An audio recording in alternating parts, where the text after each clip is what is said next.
लोगों के साथ में पुलिस बल लेकर पूरी लाठी चार्ज कर दे, ये कोई न्यायिक प्रक्रिया नहीं है। और जिस तरह से इस घटना को अंजाम दिया गया, हम बीजेपी के सभी नेताओं से और माननीय मुख्यमंत्री जी से भी अवगत कराना चाहते हैं कि इस घटना को संज्ञान लेना महोदय बहुत आवश्यक है और बहुत गंभीरता है कि ये कोई न्याय प्रक्रिया है। हम इस न्याय प्रक्रिया के खिलाफ अगर हमें आंदोलन करना पड़ा तो बड़ा आंदोलन भी होगा। ये वो जमाना चला गया कि आप किसी आंदोलनकारी को या किसी भी अगर कोई समुदाय अगर अपनी बात को उठा रहा है उसको लाठी मारकर उस पर मुकदमे लगा देंगे, गैंगस्टर लगा देंगे, जिला बदल कर देंगे। अब वो जमाना चला गया। अब वो धारा से ये हम लोग देश के लोग अब संविधान पढ़ने लगे हैं। अपराधी कब पकड़े जाएंगे, वो संतुष्ट नहीं है। वो कह रहा है कि कब बाकी अपराधी कब पकड़े जाएंगे, वो बार बार कहते। जय भीम, जय भारत, जय संविधान। सामान्य साथियों, मेरठ प्रकरण में एक बहुत बड़ा जो विषय चल रहा है, कल धरना प्रदर्शन के दौरान हमारे दलित समाज के लोगों पर, बहनों पर, भाइयों पर जो लाठी पुलिस प्रशासन के द्वारा चलाई गई और वहां के वरिष्ठ पुलिस अधीक्षक महोदय के द्वारा जिस प्रकार से थप्पड़ मारपीट किया गया, ये बहुत ही निंदनीय और दुर्भाग्यपूर्ण है। साथियों, हम लोग देश में एक संवैधानिक आंदोलन चला रहे हैं और संविधान पर ही आधारित हमारा आंदोलन है, संगठन है, और देश के प्रत्येक व्यक्ति की आवाज को उसके न्याय, अधिकार, सम्मान के लिए हम प्रतिबद्ध हैं। परंतु दिनांक 7 जुलाई को जो घटना मेरठ में हुई है, इस संबंध में हम आपको ये जानकारी भी देना चाहते हैं कि इस घटना को लेकर भीम आर्मी जय भीम संगठन और स्वयं हम लोग बहुत चिंतित थे। इस घटना के होने के बावजूद दौरान हम लोग परिवार से मिलने के लिए स्वयं गांव थ्रोट गए। पीड़ित परिवार ने जिस तरह से बताया कि अब तक न तो कोई मुआवजा मिला है और सभी मुलजिमों की गिरफ्तारी नहीं हुई है। हमने स्वयं वहां वरिष्ठ पुलिस अधीक्षक महोदय से फोन से वार्ता की और हमने उनको अवगत कराया कि महोदय, इसमें अब तक सभी मुलजिम गिरफ्तार नहीं हुए हैं। उन्होंने हमें आश्वस्त किया था कि हम वो लोग बहुत जल्दी इसमें 4 दिन में सभी मुलजिमों को गिरफ्तार करेंगे।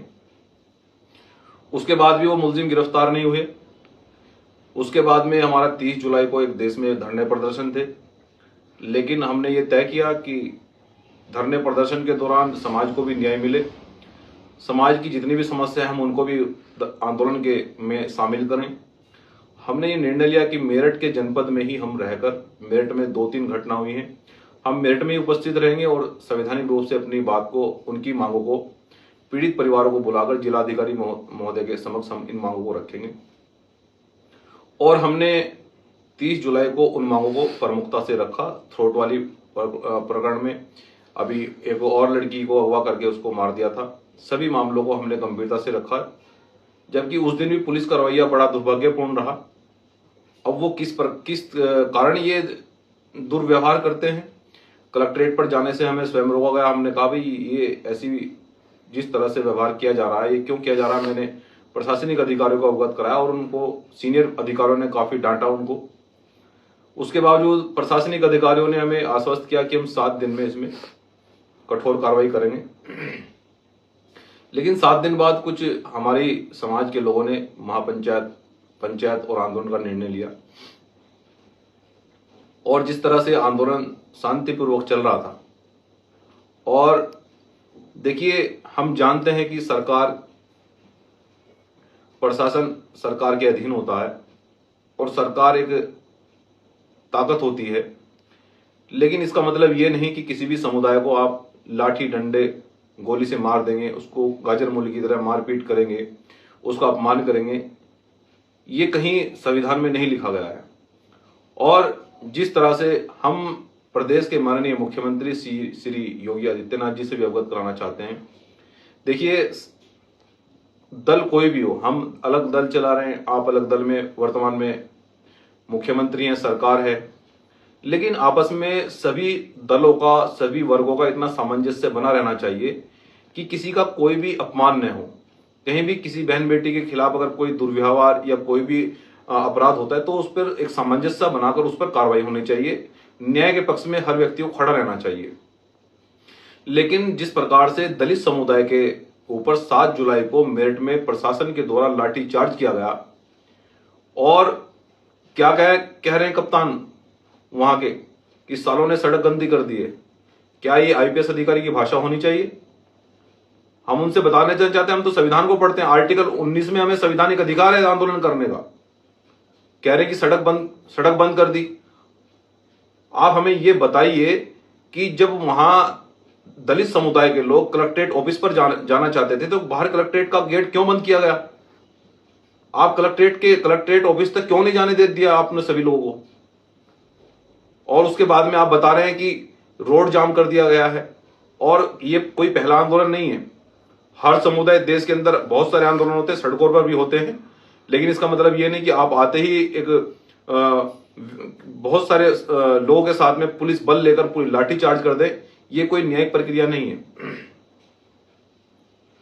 और जिस तरह से इस घटना को अंजाम दिया गया, हम बीजेपी के सभी नेताओं से और माननीय मुख्यमंत्री जी से भी अवगत कराना चाहते हैं कि इस घटना को संज्ञान लेना महोदय बहुत आवश्यक है और बहुत गंभीरता है। देखिए, ऐसा नहीं है कि सत्ता को हमारे लोगों ने वोट नहीं दिया है। हम जा रहे हैं कि सत्ता से सब चीजें होती हैं।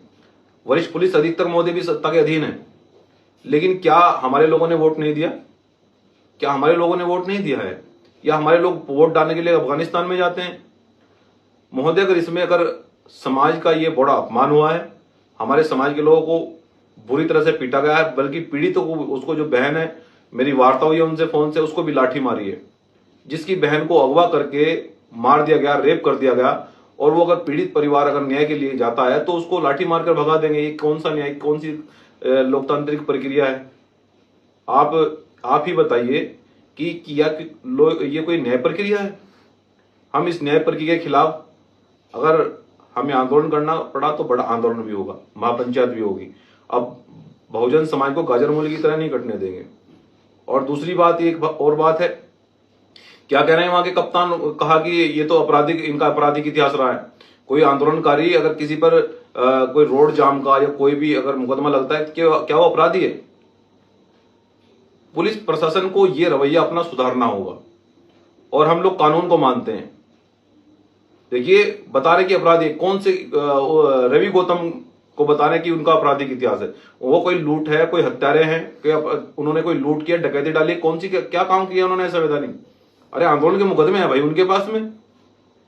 ये वो जमाना चला गया कि आप किसी आंदोलनकारी को या किसी भी अगर कोई समुदाय अगर अपनी बात को उठा रहा है, उसको लाठी मारकर उस पर मुकदमे लगा देंगे, गैंगस्टर लगा देंगे, जिला बदल कर देंगे। अब वो जमाना चला गया। अब वो धारा से ये हम लोग देश के लोग संविधान पढ़ने लगे हैं। आप वरिष्ठ पुलिस अधीक्षक हैं, आपका हम सम्मान करते हैं, लेकिन इसका मतलब ये नहीं कि आप कानून से ऊपर चले जाएंगे। ना कानून से ऊपर जाने देंगे और ना जाएंगे। इसलिए वहां हम प्रदेश के माननीय मुख्यमंत्री से फिर से अवगत करा रहे हैं कि यह घटना बहुत दुर्भाग्यपूर्ण है। इसका संज्ञान लेना बहुत जरूरी है और इसमें कार्रवाई भी होना बहुत जरूरी है। और बता रहे हैं वरिष्ठ पुलिस अधीक्षक महोदय ने एक बात और की कि परिवार तो संतुष्ट है। हमारी तीसरे दिन बात होती है, परिवार रोज रोता है, वो बेटियां रोज रोती है। कौन कह रहा है परिवार संतुष्ट है? वो कहती है कि भाई बाकी अपराधी कब पकड़े जाएंगे। वो संतुष्ट नहीं है। वो कह रहा है कि कब बाकी अपराधी कब पकड़े जाएंगे, वो बार बार कहता है। और सत्ता संरक्षण में उन अपराधियों को बचाया जा रहा है, लेकिन सत्ता संरक्षण में आप समाज को मार देंगे, ये आपकी गलतफहमी है। हमारे कानून के हाथ बहुत लंबे हैं जनाब। और दूसरी बात है, समाज का अपमान बर्दाश्त नहीं किया जाएगा बिल्कुल भी। जिस तरह से ये घटना को अंजाम दिया गया, बता रहे कि रोड जाम क्यों किया, रोड जाम कर दिया, रोड पर बैठे थे। भाई रोड पर आंदोलन होते हैं, क्यों नहीं होते रोड पर आंदोलन? हम जाने कि रोड जाम नहीं करना चाहिए, लेकिन आप कलेक्ट्रेट पर उनको क्यों नहीं जाने देते? कलेक्ट्रेट का गेट क्यों बंद किया गया? आपने क्यों बंद किया? इसलिए मैं वहां के जितने भी बहुजन समाज के जिम्मेदार मेरठ के लोग हैं, मैं उनसे अपील करता हूं कि आप सभी धैर्य बनाए रखिए। सभी लोग एक आपस में संपर्क में रहिएगा। अगर माननीय मुख्यमंत्री जी इस घटना पर संज्ञान नहीं लेते हैं तो महापंचायत भी की जाएगी। अब वो जमाना चला गया कि दलित वोट भी देगा, दलित गाजर मूली की तरह कटेगा। अब वो जमाना चला गया। देखते हैं कितने लोगों को जेल में डालते, जेलें बड़ी करें फिर अपनी। हम लोग जेल जाने के लिए भी तैयार हैं, लेकिन मेरे परिवार को इस तरह से मारा जाएगा। पीड़ित परिवार, एक बेटी को अगवा करके उसको रेप करके मार दिया और उसी परिवार पर लाठी चलेगी, ये आपका भरम है। इस घटना में माननीय मुख्यमंत्री जी से हम बार बार अपील कर रहे हैं कि महोदय इसमें संज्ञान लीजिए। आप तो दलित समुदाय की बात करते हैं, कहते हैं हम दलित समुदाय को अधिकार दे रहे हैं, बाबा साहब डॉक्टर अम्बेडकर को सम्मान दे रहे हैं। क्या हमारा यही सम्मान है दलित समुदाय को एक बेटी को हुआ करके मार दिया और उस परिवार पर भी लाठी चला दी? क्या यही हमारा सम्मान रह गया है? मोदी इस पर संज्ञान लीजिए। हमें पूरी उम्मीद है, आशा है कि इस पर बहुत जल्द संज्ञान लिया जाएगा। धन्यवाद। जय भीम, जय भारत, जय संविधान।